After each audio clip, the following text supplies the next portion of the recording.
நண்பர்களே காலை வணக்கம். நான் இன்னைக்கு வந்து மிளகு ரசம் வைக்கலான்னு சொல்லிட்டு எல்லாம் எடுத்து வச்சிருக்கேன் நண்பர்களே. மிளகு ரசம் வைக்கிறதுக்கு பூண்டு ஒரு கட்டை நண்பர்களே, பெருசாக ஒரு கட்டை இருக்கலாம், அதில் உளிச்சு வச்சிருக்கிறேன். 2 தக்காளி நண்பர்களே, கொஞ்சம் ஜீரகம், கொஞ்சம் மிளகு, ஒரு எலுமிச்சம்பழம் அளவுக்கு வந்து புளி ஊற வச்சிருக்கேன் நண்பர்களே. ஜீரக மிளகு இப்போ இடிச்சுட்டு வந்துடலாங்களா? தட்டி வைக்கலாமா? பாருங்கள், கொஞ்சம் ஜீரகம் சும்மா கொஞ்சம் போடுங்க. இந்த கொஞ்சம் மிளகு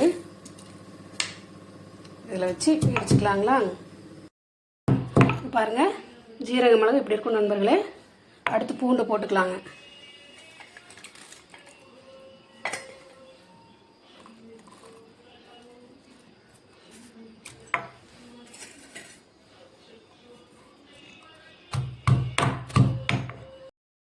இங்கே பாருங்கள் நண்பர்கள், இங்கே பாருங்கள், ஜீரக மிளகு பூண்டில் இப்படி இடித்து வச்சுருக்கேன் பாருங்கள்.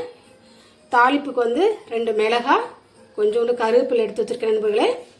வாங்க இப்போ வந்து புளியை நல்லா கரைச்சி சக்கையை எடுத்துகிட்டு இதுக்குள்ளே தக்காளியை போட்டு கரைச்சிருவோம் நண்பர்களே. புளி கரைச்சி சக்கையை எடுத்துட்டேன் நண்பர்களே. இப்போ பாருங்கள், அடுத்து தக்காளி போட்டு கரைச்சிக்கலாங்க.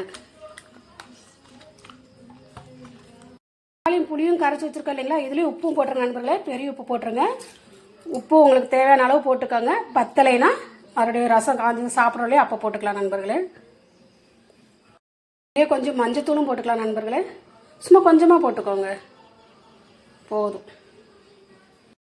பாத்திரம் வச்சாச்சு, சிம்மில் வச்சுக்கோங்க நண்பர்களே. எண்ணெய் ஊற்றிக்கலாமா?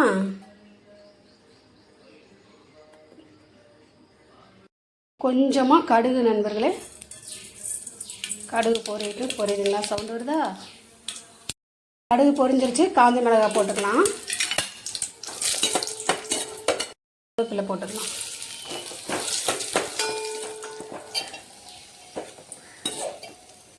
ஜீரக மிளகு தட்டி வச்சுருந்தோம் இல்லைங்களா? அங்கே அதில் போட்டுக்கலாம்.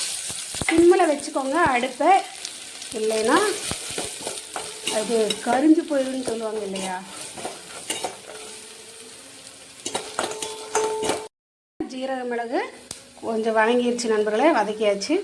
அந்த ரசம் வச்சுருக்கோம் இல்லைங்களா? உப்பு மஞ்சத்தூள் எல்லாம் இதிலே போட்டாச்சு நண்பர்களே. பாருங்க, இடத்த எடுத்து ஊற்றிடலாம்.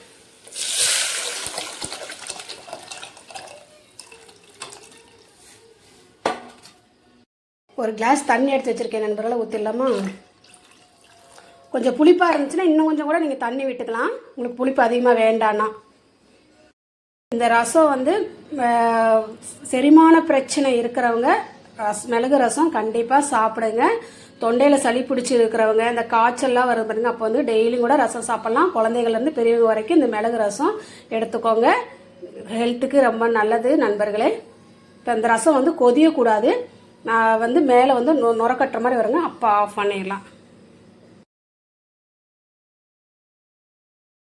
இங்கே பாருங்கள், நம்ம மிளகு ரசம் ரெடி ஆயிடுச்சு. மேலே நுரக்கட்டிருச்சுங்களா?